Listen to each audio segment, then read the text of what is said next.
The amazing life of private jet travel. It's the ultimate ride to the finest sights in the world.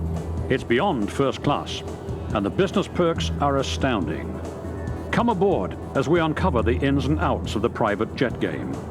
The thrill, the tax breaks, the pitfalls, and a practical guide to buying into the private jet life.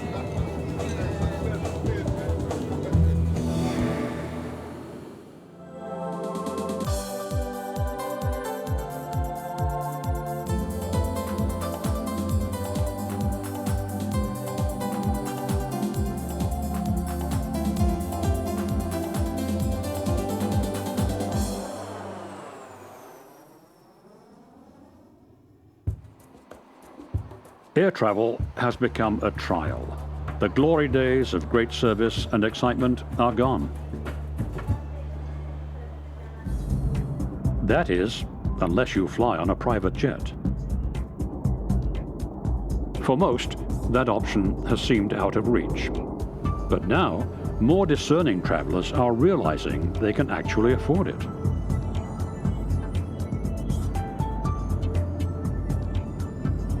The boom in private jets has really taken place over the last decade. In fact, over the last 10 years, the number of private jets have doubled, and especially in the late 90s, if you remember, with all of those delays at the airports, the overcrowding, the congestion, that's one of the things that spurred a lot of the wealthy people to start to look towards alternatives, and private jets, private air transportation being the answer.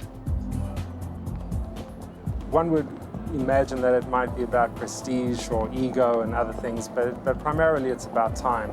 For personal users, it's about getting home quicker, it's more time with their family, taking a trip on a very short notice. For business travelers, it's about getting to their meetings quicker, it's about working on board, having private time on board with colleagues to plan for meetings. We're living in an information economy where time is money. To make more money, you need to carefully manage your time. An increasingly important consideration for busy people. We will see a continuing expansion of the value of time as the scarce commodity, which, when properly marshaled and husbanded and cared for, is the way in which jobs and wealth grow in the economy. People have always been trying to save time. Inventors continually work to make things more efficient and go faster. An historic leap was made towards that goal on October 7th, 1963, with a test flight of the first Learjet. This sleek machine accelerated on takeoff faster than any jet, civilian or military. By the time it was ready to land, a local radio station had announced that the Lear was making its historic maiden flight, and people raced to the airport to witness its return. Well, somebody called the radio station. Yes. In fact, a lot of the guys were calling their families and telling them to get out there, and so the word spread quickly. Well, they were lined up for miles down there, and it's when I was coming around the base leg, I could see everybody all down the highway. One of the best sights I've ever seen. All those skeptics are out there.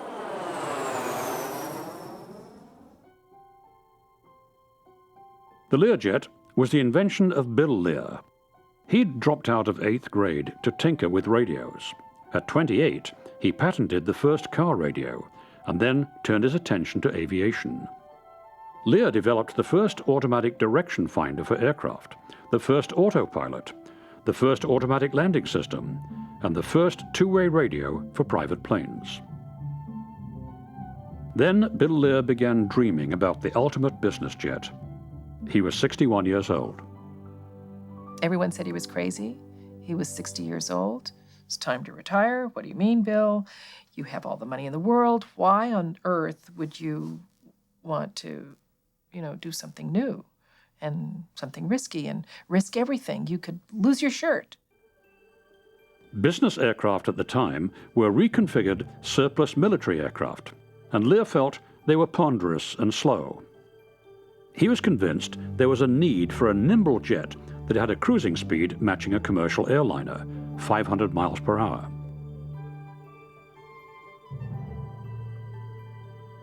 Lear's passion inspired his employees at the plant he set up in Wichita, Kansas. They worked round the clock, 24 hours a day. The families would come at night and bring dinner to everybody. The kids would be there, seeing their fathers or their mothers. And Dad was usually cooking. Lear had to sell off his other companies to finance this venture, but he never wavered. His enthusiasm was infectious. People who came just ate and drank the Learjet. So even though there were a lot of people saying it was crazy, it was an exciting period. And within 1 year, he had built the airplane. The plane had to be certified before he could sell one. Lear was still negotiating with the test pilot until the plane took off on its inaugural flight. Hank finally gets into the airplane, and they say that Hank said, "Bill, where's my parachute?" And Dad said, "You don't get a parachute, God damn it, I want my airplane back." They closed the door, and Beard took the plane aloft in front of the crowd and TV cameras. The characteristic whine of the engines crescendoed, and it's a very high, piercing whine, drowned out the telecasters, and then it just shot forward like a bullet. Nobody expected it to go so fast, so quickly.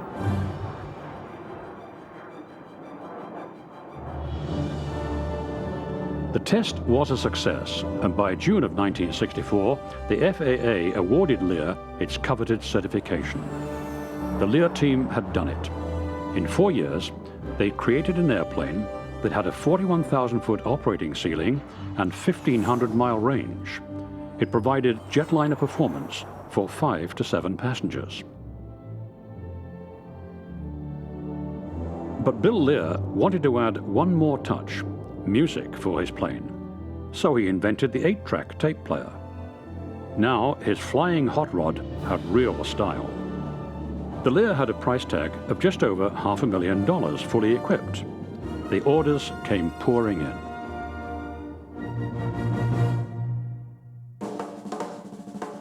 Early buyers were primarily large corporations, but celebrities like Frank Sinatra and Danny Kaye also had to have one. That helped create the Lear image as the ultimate flying machine for the emerging jet set. Since the development of the Lear, the growth in the private jet market has been unstoppable. There's been an explosion in the number of new models of business jets that have come to the market over the past 10 years. And what you see with each one is that they're trying to capture a different segment of the market, using a different advantage to capture that. And right now we see a number of companies that are in the industry that are trying to reduce the entry level, come up with an airplane that is substantially cheaper in terms of the operating cost per hour and the initial purchase. The cost actually is a very specific cost. It's the cost of speed. How many dollars do you pay to buy a mile an hour? And in an airplane, buying a mile an hour obviously is more expensive than buying that mile an hour in a car. What kind of money are we looking at to travel in a private jet? The costs are all over the map, anywhere from $100,000 to over $50 million. It all depends whether you buy your own plane or join one of the many programs offered by private aviation companies.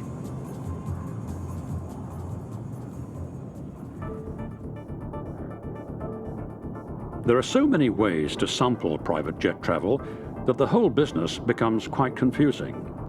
We'll cut through some of the mystery and give you some options.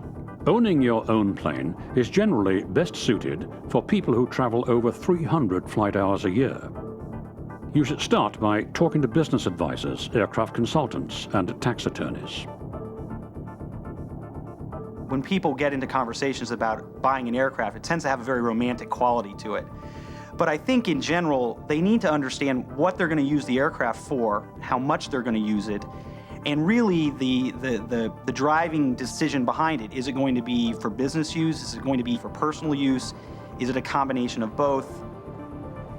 You say, okay, I want one, and you come to someone like, you come to us, and we would ask you then a whole series of questions, basically develop your profile.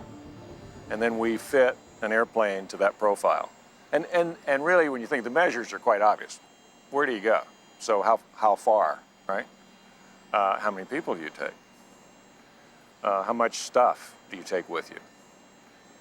And probably a real key one is, how much do you want to spend? This question has to be researched carefully. Once you buy the plane, you have to pay pilot salaries for their training, hangars, insurance, and maintenance. And that's just for starters. However, the desire for a high-speed beauty sometimes clouds a prospective buyer's thinking. So we have people with a Learjet budget who want a Gulfstream, and it's like, well, these are your compromises. You're probably, if you want to go from New York to LA, you're going to have to stop for fuel. You can't go nonstop. And interestingly enough, in domestic U.S. travel, that's one of the big deals. Do I have to stop for fuel? And people will perceive that as a big pain in the rear. It probably adds 45 minutes to the trip. But that's a big deal. And people will pay more for that airplane so that they can go nonstop from New York to LA. Money is the key, and if you're on a budget and don't mind stopping to fill up, then you might want to consider a light jet. It'll cost anywhere from $3.5 million to $8 million. Because of their relatively low price, in jet terms that is, and for the performance they deliver, they're the most popular executive jet. Light jets can carry 5 to 8 passengers besides the pilot, and can travel from 1 to 2,000 nautical miles. We're in Los Angeles as an example. Maybe the client has his main residence here, maybe he has a house up in Aspen, maybe he's got a yacht up in Seattle, and he frequents up and down the coast, so it's a perfect airplane, for those type of flight segments. The most recent technological developments have been new models at the lighter end of the market.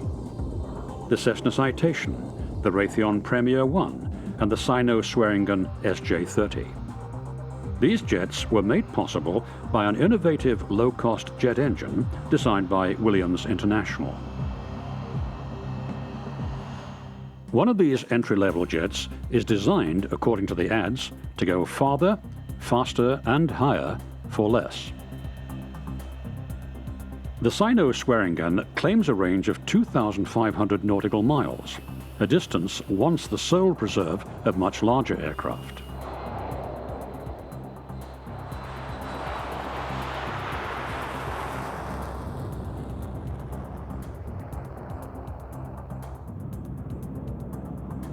Once certified, it'll have the ability to take big trips, San Francisco to Honolulu, St. John's or Gander to London or Paris, Bangor to Shannon, or between any city in the continental US.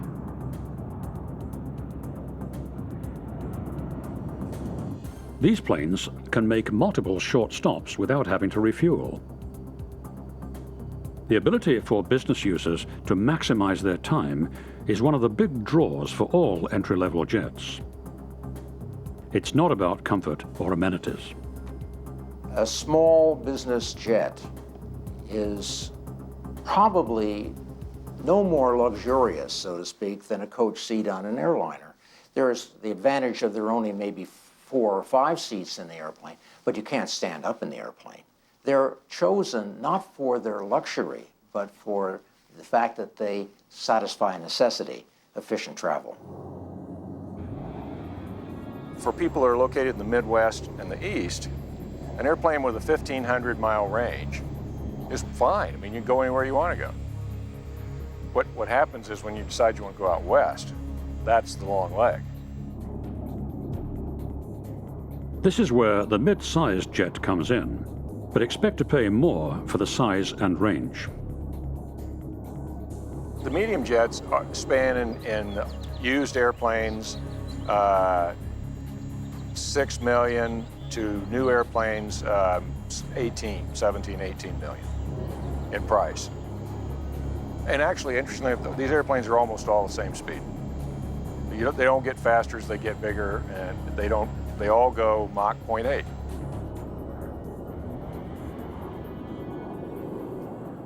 These jets have a range of 1,500 to 3,000 miles and can seat 8 to 9 passengers.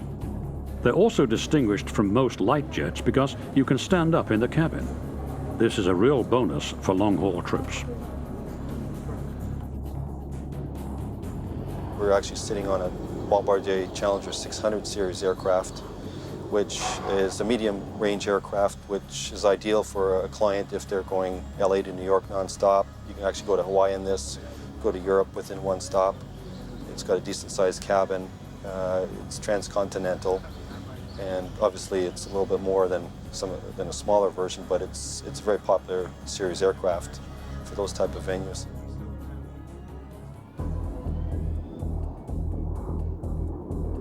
Bombardier's Learjet 60, another medium jet, pulled off quite a coup when it was introduced in 1995. While it retained that sexy sports car performance that Bill Lear was striving for, its cabin is large enough for 8 passengers to move around in. This jet laid to rest the perception that the Lear was built for speed, not comfort. One of the most exciting jets in this class is the Cessna Citation 10. It's the world's fastest mid-sized business jet. In high cruise, this plane can streak across the skies at Mach 0.92, almost reaching the sound barrier. Cessna's industry surveys had revealed that the concept of the executive jet as a time machine had a strong hold in the business aviation community. Corporations were striving to save their executives time at the lowest possible cost to boost productivity. These aircraft really are time machines. We provide our owners with something that I don't think anybody besides God can provide, and that's extra time. This extremely beautiful jet has an airframe of gentle curves and highly swept surfaces. The plane just screams speed and power. The exquisite interior provides very comfortable seating for 8 to 10 passengers. The Citation 10 costs around $17 million. That price does include a complimentary St. Andrew's gold umbrella with a handle made of the same wood used in the airplane's interior. The plane's appeal crosses categories.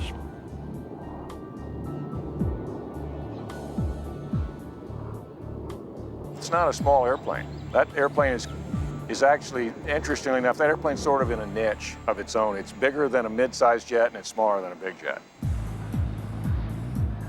If you want more than speed, if you want distance, like people who want a plane that can take them non-stop from New York to London or Paris, then you'll have to step up to the big executive jets. They carry a greater number of passengers a longer distance. Their range is generally between 3,000 and 4,500 nautical miles. This gives transcontinental capability and several of them transatlantic reach. They can carry 10 to 12 passengers and cost anywhere from $17 to $35 million. 3 companies produce large business jets. Dassault of France makes the Falcon series. Bombardier of Canada, the Challenger 604. And Gulfstream in the US, the G4.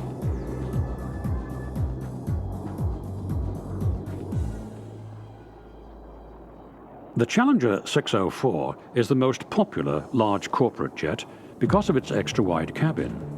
You have the sense of being in a normal room instead of a fuselage. For many buyers, this has been the selling point for this jet.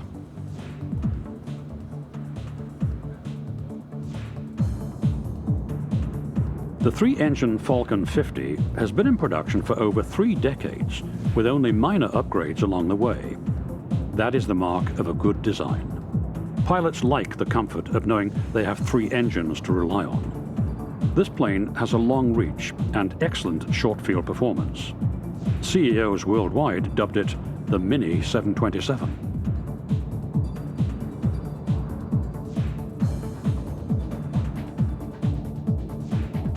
The Gulfstream G4 has become that company's best-selling plane. It's tailor-made for senior executives who roam the globe working hard to beat the competition. Its long reach and comfortable cabin make it a winner with a CEO set. Globalization has created a need for even longer-range large corporate jets. Well, different planes are more suitable for different missions. If you've got a real long distance mission, if you're trying to go to Asia on a consistent basis, you'll want one that can go long distances. Gulfstream developed the G5, putting it in the ultra long-reach category. Jets in this class have a range of more than 6,000 miles and a price in the $40 million range. This is basically a new market that developed with the expansion of business travel to the Far East. In the early 1990s, no business jet could cross the Pacific without a fuel stop. That changed in 1997 when the Gulfstream 5 became the first jet to fly non-stop from Tokyo to New York on a record-breaking round-the-world flight.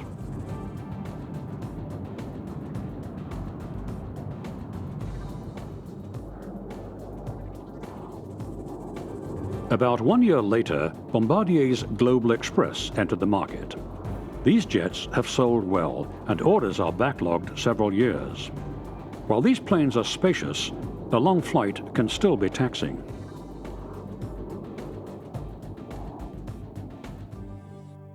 You know, interestingly enough, I mean, if you walk on a Gulfstream 5 or a Global Express, you're very impressed with the opulence and the space and all that other. But if you then think, I'm going to stay in this thing for 16 hours? Nah, you won't do that often because it's really punishing. To give those long-haul executives a little more room, two top airline makers, Boeing and Airbus, got into the act. Boeing created an offshoot of the 737. It was Boeing's second try at this market, and this time, the Boeing Business Jet, or BBJ as it's called, was a hit. They actually tried this about 10 years ago and failed miserably. No one bought any. This time, Boeing organized it a little better than they did the last time, hired some corporate jet salesmen who knew what they were doing, and the sales have been astonishing. Even Boeing didn't believe that they would sell as many BBJs as they've sold. They've sold like 60 BBJs. These models don't fly as fast or go as far as the Gulfstream 5, but the cabin can seat 50 in executive style. Owning one of these jewels is like having your own Air Force One. The interiors can be made so lavish, it's more like a moving villa than a jet. There is a class of people on this planet who really are sort of above society in terms of their net worth. And they want the ability to travel comfortably from LA to London. They want a bedroom, they want a shower, they want big television, DVD, they want a big dining room, and a galley. And the BBJ will give you that. There's no way to put all that in a Gulfstream or a Challenger. Whether you own a light jet or a long-haul luxury model, money is still the driving factor. The good news for buyers in the United States is that the tax breaks are terrific. There are special rules that allow owners to deduct the costs associated with operating the aircraft when they use it in that manner. And especially in recent years, there have been some incredible tax breaks offered through recently enacted tax laws that allow for bonus depreciation deductions to be incurred in the first year that you put the plane in service, which, quite frankly, can result in a substantial windfall to many of the taxpayers that own these planes. What that can mean, if we want to just look at it in probably simple math, would mean a $10 million plane would result in a $5 million bonus depreciation and perhaps another $1 million of additional regular depreciation on top of that. So in year one, You may have paid $10 million for a plane, but you've received a $6 million depreciation deduction. You can deduct that against your income and the income from your business. So it becomes quite a handy income tax planning tool. Bostwick says this tax break had an impact on sales. The numbers are fairly astonishing. There have been statistics that have come out that have said in the last 10 years or so, the number of aircraft being sold has increased by 50%. And for example, one study I saw, I believe, had numbers ranging in 1991 that there were 9,500 or so aircraft operating that were privately owned that were operating in the marketplace. And by year 2000, that number was somewhere over 14,000. That's almost a 50% increase. So yeah, I do think there has been an impact in terms of some of the benefits of owning aircraft and people understanding how some of the tax benefits and some of the operational benefits can really drive value to their bottom line. Besides the tax benefits for business, there's the very real benefit of going somewhere fast to make a deal. We have dozens and dozens of very interesting case studies from our industry of companies that say, this is what happened with us when we had our airplane and we had to go make this deal, and that deal made us so much money that the entire cost of this airplane is lost in the noise. And that's why it's a good deal for us. If you think it would be a good deal for you, but the cost of owning your own plane is prohibitive, then there are other ways to go. A consumer could be a fractional owner, for example, of one of these aircraft and pay for a quarter of it or an eighth of it and have access to 200 hours a year or 100 hours a year of transportation service. Fractional ownership is the first truly innovative concept to hit business aviation in decades. Instead of buying the whole plane, you simply own a percentage of it. But you have access to a fleet of jets. It's like owning your own airline.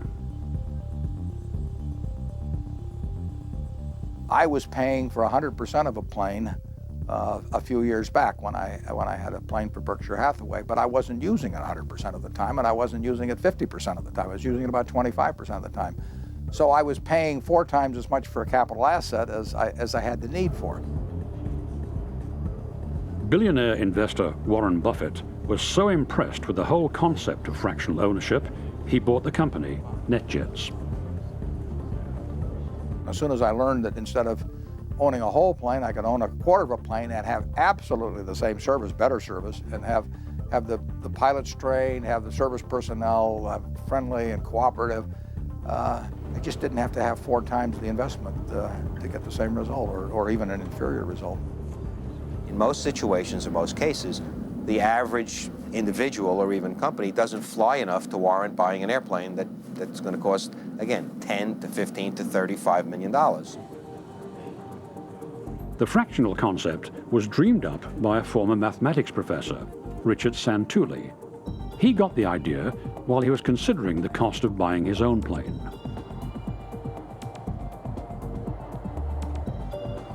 When I looked at the numbers and based upon how many hours I would be flying, which was about 200, the economics made no sense to me. It was just too expensive on an hourly basis. And thought that if I could get 3 or 4 of my friends and really divide the cost of the airplane ownership experience by 4 or 3 even, the numbers can become more justifiable, at least from my perspective. Santulli was convinced that others would agree his math made sense. I realized that there had to be a whole number of people and companies that really couldn't justify buying a whole airplane because of the cost relative to the amount of hours that they would fly. And so I looked at it, yes, it was something that I thought about from a personal need, but really my personal need showed me something that would have been a much broader marketplace. The way fractional ownership works is you buy shares of a jet at an overall cost lower than owning your own plane. The service provides pilots, arranges maintenance, catering, weather reporting, reservations, and scheduling. Fractional ownership starts with a 16th share, which buys you 50 flight hours per year. Ownership goes up from there. Buffett says one phone call can put you in touch with the world. NetJets Flight Center, this is Carmen. Biggest advantage for me as an individual in being part of the NetJets program is that I get the benefits of having a 10-plane flight department working night and day, based around the world, and all I have to do is have a telephone. And for that, I can call up on a few hours' notice. I can have the plane I want to fly to wherever I want to fly. I tell them what I want to eat, and that's it. And then I show up at the airport. But for a fellow like myself, who has a 500-mile mission one day and a 1,500-mile mission another day, and sometimes takes a lot of people with him, sometimes travels alone, has to leave at a moment's notice, fractional ownership just makes nothing but sense. I'll say this, that whoever is exposed to it generally signs up pretty quickly.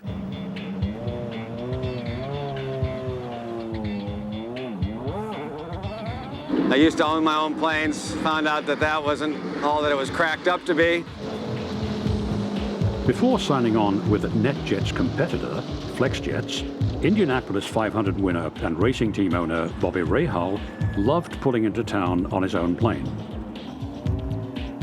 I thought it was the ultimate to own your own plane versus a fractional program, but to be honest, over time I quickly realized that I think there are several issues that made fractional beneficial to me. I think one, I'm a small businessman in a lot of ways, so having a certainty of your expense structure is pretty good. You want to know what your overhead is, and in the fractional program, you know that. Rahal has to cover a lot of territory in his business. His race teams compete in one town after another. Flying a private jet proved to be a valuable business tool. While jumping in his own plane was convenient, the math just didn't work. Well, I don't think we use a plane enough to actually own one full time. I mean, we fly about 200 hours a year, 150 to 200 hours a year occupied. And, you know, I think if you were flying at 300 to 400, probably having your own plane is probably worthwhile at that stage. But I think the fractional program allows you to use the plane as much as you pay for what you use, frankly, and you're not overpaying. You're not, as I say, I think it's a more economic way to take advantage of what private jets can do for you. It also takes the worry out of maintaining a plane. When you own your own plane, if something breaks on the plane or what have you, hey, you know, you've got to be funded for that, or you have to pay to have it fixed. You just can't say, I'm going to wait 2 months, you know, before we fix it. You no longer have to worry about pilot training and lodging when you use the jet. When we go to a race weekend, you're not putting the pilots up in a hotel just to sit there and wait for you to finish off the weekend. I mean, all these things, you know, one time I trained a pilot and then he left the minute I trained him, you know, and it's just the people issues that come with that. I think those are probably the biggest issue. And I think also the fact for a small businessman like me, I could probably buy into a much more capable airplane for the amount that I was really going to use it. You know, I'm not sitting there owning a very expensive airplane. It's just sitting there on the ground doing nothing for half the year or whatever the case may be. So I think all those factors kind of motivated me to look to fractional ownership, and it's worked out beautifully. Rahal makes an important point. Taking away the workload of training your own personnel is a huge bonus. Santulli says one benefit of his program is that they put so much emphasis on training. We train our pilots 23 days a year. That's probably twice as much as the average commercial airline. We have 2 times a year they go to flight safety for simulated training.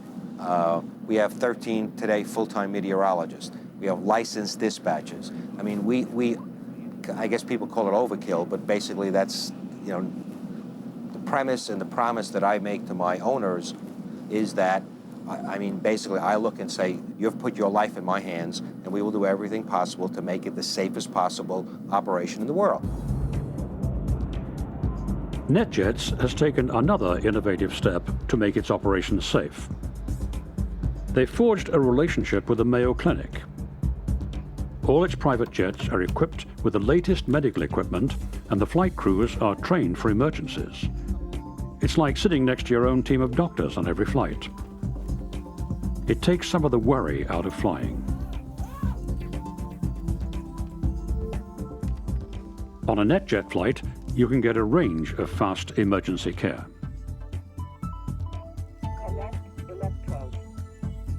Benefits like this help to make private jet travel unique.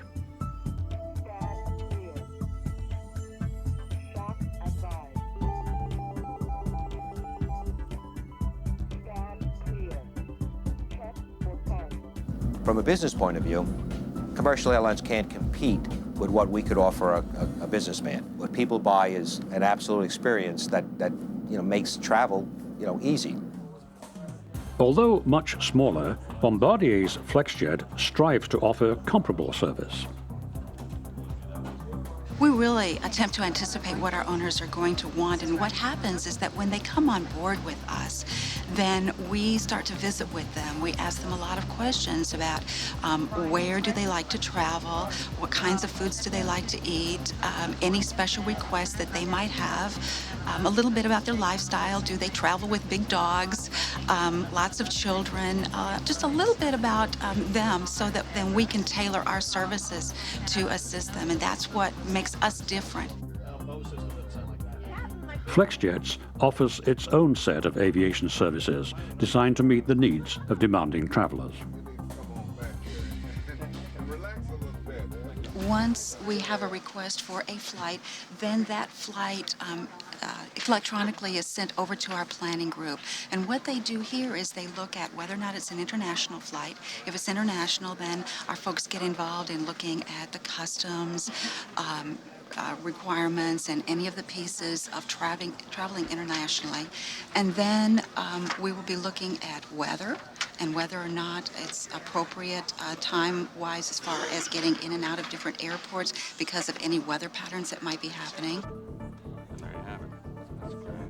In the Weather Center, the meteorologists are constantly looking at the next day's flying operations. They're forecasting the weather and looking for any potential problems where they might have trouble getting in or out of an airfield. Generally, I don't want to brag, but we're pretty accurate here. 99.99%. The weather team and the planning team is very accurate. Today is going to be a problem in Florida, as we're looking at rain showers and thunderstorms, and that's going to create delays for our owners. So I brief them so they can be prepared to make contingencies if there needs to be a contingency for time, because normally our owners are have got time constraints, and we don't want to interrupt that. Fractional ownership also helps people when it comes to tax time. It has the same tax benefits as private ownership, just to a lesser degree. One of the things you get with fractional ownership is you actually own the asset. It becomes a depreciable asset, and many times people use their airplane account as kind of their cash account. With the most recent administration in Washington, they have implemented a new accelerated depreciation opportunity so that you can take a fair amount of depreciation in the first year. So a lot of times people do it for tax reasons too. However, the tax benefits are not as generous as owning. Fractional ownership has many of the same tax benefits, it's just that they're to a lesser degree. I mean, for example, if you own a fractional piece of a $10 million plane, you really are only going to reap the benefits in proportion to your fractional ownership. So there may be benefits that flow through to an individual that has this ownership or a company that has this ownership, but it's based on their percentage of ownership that they have in the aircraft. When you say to somebody, hey, after taxes, I can put you in an airplane for, $7,500, $8,000 a month, I've had several people say to me, well, I have car payments that total that. Of course I can afford that. So it's pretty affordable when you spread it out, and there's a lot of financing opportunities, and I think that while it is still very expensive, people are many times surprised at how little it really does cost. One distinct benefit of fractional ownership is the concept of multiple or simultaneous use. This means you can use more than one aircraft at the same time, so you can send the family on vacation while you fly to the last-minute business meeting that just came up. There are some downsides to fractional ownership. Some claim when interest rates are low and when there's a glut of jets on the market, owning your own jet is competitive with fractional ownership. Also, when fractional owners decide to sell their share, there's usually a 5 to 7% remarketing fee, and the value of the share is based on the current fair market value of the plane. Because fractional programs put far more hours on their aircraft than the typical corporate jet, the sales price of that share will reflect a deeply depreciated asset. So getting your investment out might be tough. And with fractional ownership, you have to plan ahead. The plane won't always be there precisely when you want it. If you own your own aircraft, you own your own aircraft. And quite honestly, there are some benefits to knowing that if you want your aircraft standing on the tarmac ready to take off at 10 a.m. on a given morning, you can do that. And and as an individual that would own one, or as a business that owns one, having that type of flexibility is a big deal. In a fractional ownership setting, the fractional ownership system is designed to get you as close to that as possible. But in some respects, it can't quite get there because, again, these are companies that manage fleets of aircraft, and they're designed to make sure that if an individual who has a fractional ownership needs to use it on a Thursday, they make sure that a plane is available on a Thursday to the extent that they can. Some people don't want to be in a fractional program because they aren't ready for it. They want access to a private plane, but 50 hours is too great a commitment. So block fractional programs were created. Customers receive some fractional ownership benefits in time blocks starting at 25 hours. You pay one upfront fee based on the number of hours required. So somebody wanting to be in our program would buy a card, they'd buy 25 hours, and they have 1 year to use those hours. Those hours are only deducted for time that they're in the air. And at the end of their 25 hours, they have no further obligation. Marquis Jets has partnered with NetJets in order to use its extensive fleet. They're able to access over 500 aircraft and some of the best trained pilots in the world. Their jet cards are popular with novice private jet users. The people that are entering the program, I would say about 60% of them are first-time private air travelers. Those are people that have always been enamored by the idea of traveling privately, but felt they couldn't really afford to be in this program, or they're very young and they're just starting to make enough money to afford it.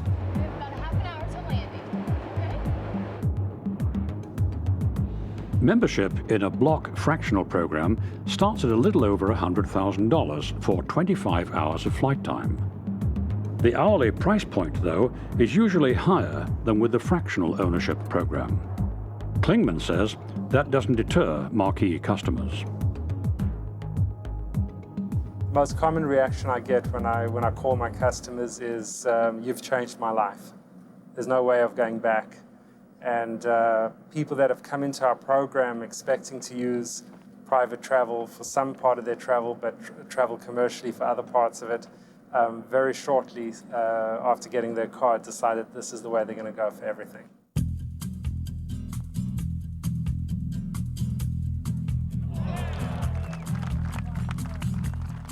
Pro golfer Jim Furyk says the fact that Marquis is linked with NetJets gives him access to newer jets that are privately maintained. I think reason number one is statistically it's a safer way to fly. Reason number two, the amount of time and frustration you save. I think your life is just much more peaceful. If buying 25 hours of flight time is still too expensive for you, there's yet another option: charter. Chartering a flight is the best option for people with minimal flight requirements. It also falls at the low end of the commitment scale, but the experience can be as good as owning your own plane.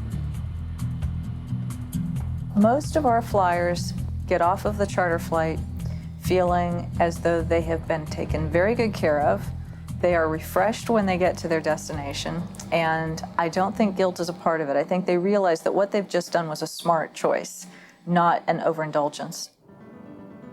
Many arguments can be made for chartering instead of taking a commercial flight.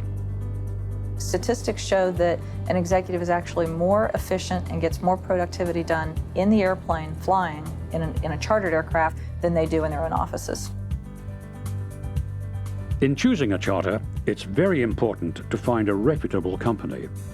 Safety expert Robert Breiling says carefully check the carriers. Some of the charter problems are 4 or 5 well-to-do individuals will buy an airplane. Without realizing how costly it is to operate it, they get the local airport operator to operate it and charter it out. And then they're concerned about the cost. So they say, gee, this is so expensive. Let's start to cut costs. Can't you cut out training? Can't you do the maintenance maybe every 200 hours instead of 100 hours? And that's where your problems are. Or they'll take a passenger and say, we'll get you there. And they may take a chance. Breiling advises people to stick to well-known charter operators and to ask for their safety records. The pricing on a charter depends on the type of aircraft you need and the number of flight hours. Surprisingly, it may be more affordable than you think. If you were to look at 6 or 8 passengers traveling on the airlines, first-class airline tickets versus the charter price, they're very competitive. Let's do the numbers. Let's say you have 10 people flying from Los Angeles to New York for an urgent meeting. On a 10-seat charter plane, including all charges and taxes, the cost is about $43,000.